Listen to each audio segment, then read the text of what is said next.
ቅዱስ አሃዱ አምላክ አመሰሉሱ ለየካቲት በዛቲ ዕለት አዕረፈ መነኮስ አባ ያዕቆብ ተጋዳይ። አንድ አምላክ በሆነ በአብ በወልድ በመንፈስ ቅዱስ ስም የካቲት 3 በዚች ቀን ተጋዳይ የሆነ መነኮስ አባ ያዕቆብ አረፈ። ይህም ቅዱስ ከታናሽነቱ ጀምሮ ይህን ዓለም ትቶ መነኮስና በአንዲት ዋሻ ውስጥ የሚኖር ሆነ። ያለማቋረጥም በቀንና በሌሊት ሁል ጊዜ ይጾማል፣ ይጸልያል፣ በመስገድም ይተጋ ነበር። ከበዓቱም ወጥቶ ወደ መንደር አይገባም፣ የሴት ፊትም አያይም። እንዲህም ሆኖ 15 ዓመት ኖረ። ከዚህም በኋላ ዲያብሎስን ከሚከተሉት ክፉዎች ሰዎች ውስጥ ምክንያት ፈጥረው አንዲቷን አመንዝራ ሴት ወደ እርሱ እንድትገባ አደረጓት። በገባችም ጊዜ የኃጢአትን ሥራ እያስታወሰች በፊቱ መጫወት ጀመረች። ቅዱስ ያዕቆብም ገሰጻት። በገሃነመ እሳትም ለዘላለም ሲቃጠሉ መኖርን አሳሰባት። ደንግጣም ንስሐ ገባች፣ እግዚአብሔርንም የምታገለግል ሆነች።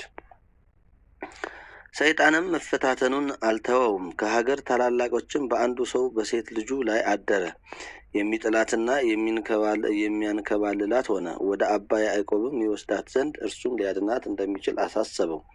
አባቷም ወደ አባ ያዕቆብ አደረሳትና በላይዋ ይጸልይ ዘንድ ለመነው። እርሱም በላይዋ ሲጸልይ ዳነች። አባቷም ያ ሰይጣን እንዳይመለስባት ብሎ ከታናሽ ብላቴና ወንድሟ ጋር ከአባ ያዕቆብ ዘንድ ተዋት። ከዚህም በኋላ ከእርሷ ጋር በኃጢአት እስከ ጣለው ድረስ እርሷን በማሳሰብ በሌሊትም በቀንም በዝሙት ጦር ሰይጣን ተዋጋው። በኃጢአትም በወደቀ ጊዜ ስለ እርሷ እንዳይገድሉት ፈርቶ ኃጢአቱ እንዳይገለጥ ከወንድሟ ጋር ገደላት። ሰይጣንም ደግሞ ቀቢጸ ተስፋ በልቡ አሳደረበት። ወደ ዓለም ሊሄድ ከበዓቱ ወጣ። የኃጢአተኛውን ሞት የማይወድ መሐሪ ይቅር ባይ እግዚአብሔርም ጻድቅ የሆነ መነኮስ ወደ እርሱ ላከ። በጎዳናው ሲጓዝ ተገናኘውና ሰላምታ ሰጠው። እንዲህም ብሎ ጠየቀው፣ ወንድሜ ሆይ ምን ሆነሃል? አዝነህ ተክዘህ አያሃለሁና የደረሰብህስ ምንድን ነው? እርሱም የሆነውን ሁሉ ከዚያች ብላቴና ጋር በኃጢአት እንደወደቀና ከወንድሟ ጋር እንደገደላት ነገረው። ያ ጻድቅ መነኮስም አትፍራ፣ ተስፋም አትቁረጥ፣ እግዚአብሔር መሐሪ ይቅር ባይ ምሕረቱ የበዛ ነውና አለው። ከዚህም በኋላ የጾም የጸሎት የስግደት ቀኖናን እንዲይዝ አዘዘው። እርሱም ተመልሶ ከአንድ ፍርኩታ ውስጥ ገባ። በውስጡም ራሱን እስረኛ አደረገ። በታላቅ ድካምና በብዙ ችግርም ላይ ታገሰ። በመጾም በመጸለይ አብዝቶ በመስገድም ሁልጊዜ ይተጋል። ከምድር የሚበቅል ስርንም የሚመገብ ሆነ። አብዝቶ እያዘነ እግዚአብሔር ይቀበለኝ ይሆን? ብዙ በበደሌንስ ይተውልኝ ይሆን ይላል። እንዲህም በመጸጸት እየተጋደለ 30 ዓመት ኖረ። እግዚአብሔርም ንስሐውን እንደተቀበለለት ሊገልጥ ወዶ በሀገር ውስጥ ረሃብን አመጣ። ለዚያች ሀገር ኤጲስቆጶስም በፍርኩታ ውስጥ ከሚኖር ከመነኮስ ያዕቆብ ጸሎት በቀር ይህ ረሃብ አያልፍም አለው። በዚያንም ጊዜ ኤጲስቆጶሱ ከእርሱ ጋር ካህናቱንና የዚያችን አገር ሰዎች ይዞ ተነሳ። ወደ ቅዱስ ያዕቆብ ደርሰው ስለ እርሳቸው ይጸልይ ዘንድ ለመኑት። እግዚአብሔር ይቅር እንዲላቸውና ዝናምንም እንዲያወርድላቸው አባ ያዕቆብም እኔ እግዚአብሔርን በኃጢአቴ ያሳዘንሁት ኃጢአተኛና በደለኛ ሰው ነኝ አላቸው። ኤጲስቆጶሱም ስለ እርሱ እግዚአብሔር ያለውን ነገረው። ከዚህም በኋላ ወደ ሕዝቡ መካከል ወጣ፣ እያለቀሰ ጸለየ። እንዲህም አለ፣ አቤቱ በጌትነትህ ክብር ፊት የረከሰች አፌን እንዴት እገልጣለሁ? በኃጢአት ብዛት የጠቆረ ፊቴንስ እንዴት ቀና አደርጋለሁ? ነገር ግን እንደ ይቅርታህ ገናናነት እንደ ቸርነትህ ብዛት ሕዝብህን ይቅር በል። አንተ መሐሪና ይቅር ባይ ነህና።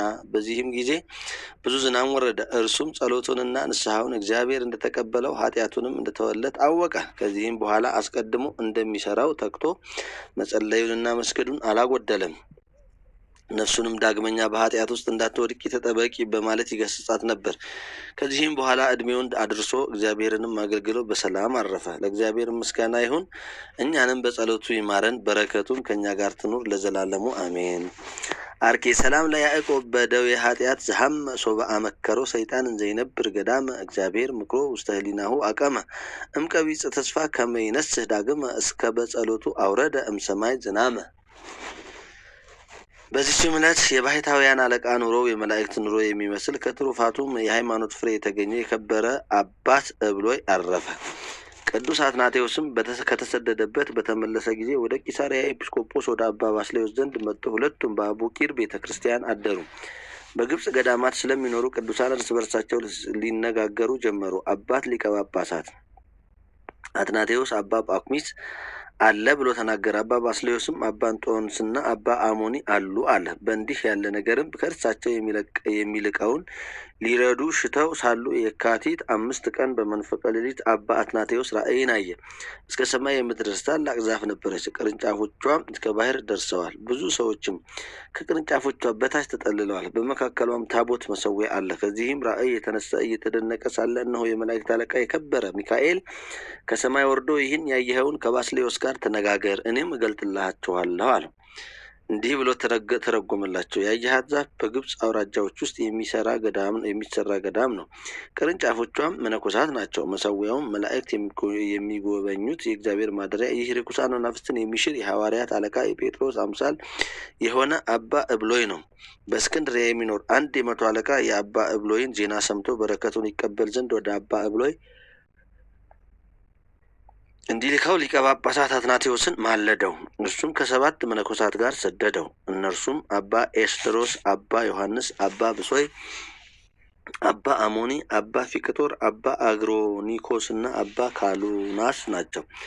በደረሱም ጊዜ አባ እብሎይ በደስታ ተቀበላቸው። ከመነኮሳቱም ጋር የመጣው የመቶ አለቃ አንዲቷ ዓይኑ የታወረች ናት። አባ እብሎይን በተሳለመው ጊዜ ዓይኑ ተከፈተች። እርሱም በዓለም የሚያበራ ኮከብ ብሎ ተናገረ። ዳግመኛም አባ እብሎይን ለመነው፣ እንዲህም አለው፣ ሚስቴ በለምጽ ደዌ ትጨነቃለች። እርሷም በአስኬማ የተማጸነች ናት። እኔ ያገኘሁት ጸጋህን ለእርሷም ይድረስላት።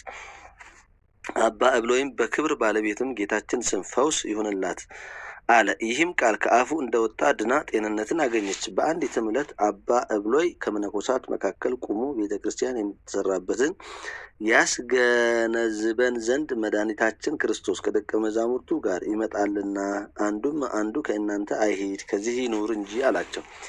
ያን ጊዜም በዚያ ቦታ ብርሃን ወጣ። የክብር ባለቤት ጌታችን ኢየሱስ ክርስቶስ ከከበሩ ደቀ መዛሙርቱና ከመላእክቶቹ ጋር መጣ።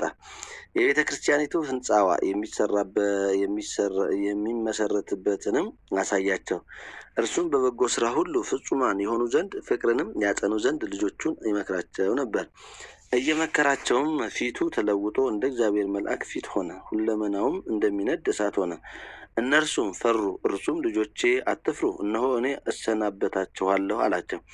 ይህንንም ብሎ ነፍሱ ተመሰጠች፣ በጎ መዓዛም ሸተተ። ወዲያውኑ ዓይኑ ተገለጠና ጌታዬ ኢየሱስ ክርስቶስ ርዳኝ፣ ነፍሴንም ወደ አንተ ተቀበል አለ። ይህንንም ብሎ አረፈ። የቀረውም ዜናው በጥቅምት 25 ቀን ተጽፏል። እግዚአብሔር ምስጋና ይሁን፣ እኛንም በጸሎቱ ይማረን፣ በረከቱም ከኛ ጋር ትኑር ለዘለዓለሙ አሜን።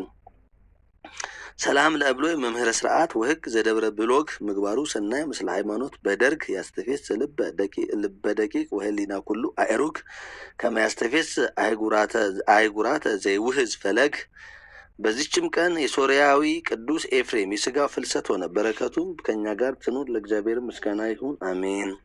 ሰላም ለፍልሰት ሥጋከ ማህየዊ ለዛሐመ ብእሲ ወለዘይደዊ ምሉአ ጥበብ ወምክር ኤፍሬም ሶርያዊ አማአስተርአይ ከማይከለ ህዝብ ሐሳዊ በተዋስኦትከ ጽድቀ ተሙአ አላዊ።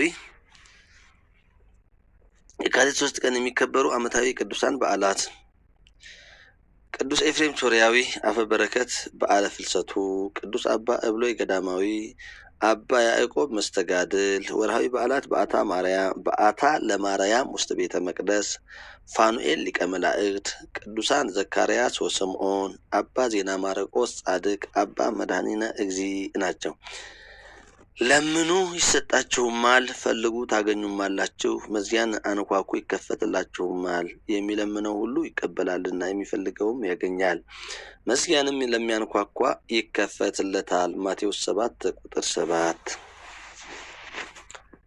ዘአቅረብኩ ማህሌተ አዘኪሬ አእላፈ እምለተ ጸምዱከ ዘልፈ ለለ አነብብ ተወከፍ ዘነድየትየ መጽሐፈ እንተረሰይከ እግዚኦ ጸሪቀ መበለት ውቁፈ أمن لأبؤ بؤلان زترف نبيات قدوسان وحواريات سباكيان سمايت وصارقان وملائكت تقوان دناقل عدي ومنقوصات هيران باركو وبايزاتي مكان اسكارقاوي لهيك ومنقوص اسان لذا صحافو بكرتاس ولذا صحافو زي درس لذا أنببو ولترقمو بلسان حديث ولذا سما قالو بإذن منفس بصلوة أمو ماريام أراقتا كلهم باي سمورة إمارنا إيسوس كريستوس سلام لكم وصارقان وسمايت الله يرفكم بذاتي إلات مواعيان عالم أنتم بوجود تقص تسألوا قرب فتاري بكل ساعة البرنسا كيانا إجل سامو سلام لكم وصارقان ذاتي إلات كلكم وإيدو أنست ببا أسماتكم وكلمة سماي ومدر ما يبرس اللاسي أنتم زكونا بصلوتكم بين تماريام أمو تمايز أن لكريستوس سقاهو ودمو እግዚኦ ኩነኔከ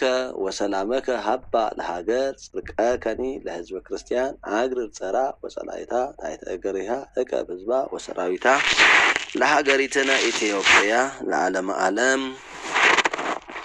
አምላካችን እግዚአብሔር የሰማነውን በልቡናችን ያሳድርብን፣ ከክፉ ነገር ይሰውረን። ሰዓተ ሌሊቱን ባርኮ ቀድሶ እንዳሳደረን ሰዓተ መዓልቱን ባርኮ ቀድሶ እንዲያውለን መልካም ፈቃዱ ይሁንልን። ከአባቶቻችን ከደጋጎቹ ከአባ አብሎይ፣ ከአባ ዜና ማርቆስ፣ ከአባ ያዕቆብ ከሌሎችም ቅዱሳን አበው ከእናታችን ከቅድስት ድንግል ማርያም ረድኤታቸውን በረከታቸውን እንዲያሳድርብን የቃል ኪዳናቸው ተካፋዮች የምልጃቸው አግኚዎች እንዲያደርገን አምላካችን የቸርነቱን ስራ ይስራልን። ኦግዚኦ እቀብ ሀገረነ ወማህበረነ ኢትዮጵያ ወማህበረነ ማህበረ ተዋህዶ ዘኦርቶዶክስ ወለኩልነ ህዝበ ክርስቲያን። አቤቱ አምላካችን እግዚአብሔር ሆይ እኛን ሁላችን ወገኖችህን አገልጋዮችህን ህዝበ ክርስቲያንን ሀገራችንን ኢትዮጵያን እንዲሁም ማህበራችንን ማህበረ ተዋህዶ ዘኦርቶዶክስንና አባላቱን በያሉበት ጠብቅልን። ሰላምና ፍቅሩን አንድነትና ህብረቱን እንድታድልልን የልቡናቸውን በጎ መሻት የልቡናችንን በጎ መሻት እንድትፈጽምልን ከሰይጣን ፈተና ማታለል እንድትሰውረን የአባቶቻችንን ቃል ኪዳን ተሳታፊዎች ተካፋዮች እንሆን ዘንድ እንድትረዳን እንለምናሃለን እንማጸንሃለን። አቤቱ አምላካችን እግዚአብሔር ሆይ የቸርነትህን ስራ እንድትሰራልን በዚህ ሰዓት በዚህ ጊዜ በደዌ ዳኛ በአልጋ ቁራኛ ተይዘው በየሆስፒታሉ በየጸበል ስፍራው በተለያየ ሁኔታ ውስጥ ያሉ ወገኖቻችንን እንድታስባቸው ከክፉ ነገር ሁሉ እንድትጠብቃቸው እንድታወጣቸው እንደምንሃለን። የሞቱ ወገኖቻችንን ነፍሳቸውን እንድትምርልን ያሉት ሕያዋኑን በየቦታው እንድትጠብቅልን ሰላምና ፍቅሩን እንድታበዛላቸው ለዓለማችን ለሀገራችን ለሕዝባችን ሁሉ አንተ የሻኸውንና የወደድከውን ሰላምና ፍቅሩን አብዝተህ በረከትና ሰላሙን አጽርተህ እንድትሰጠን ቅዱስ ስምህን እንጠራለን እንማጸንህማለን። አቡነ ዘበሰማያት ይትቀደስ ስምከ ትምጻእ መንግሥትከ ወይኩን ፈቃድከ በከመ በሰማይ ከማሁ በምድር ሲሳየነ ዘለለዕለትነ ሀበነ ዮም ህድግ ለነ አበሳነ ወጌጋየነ ከመ ንሕነኒ ንህድግ ለዘአበሰ ለነ ኢታብአነ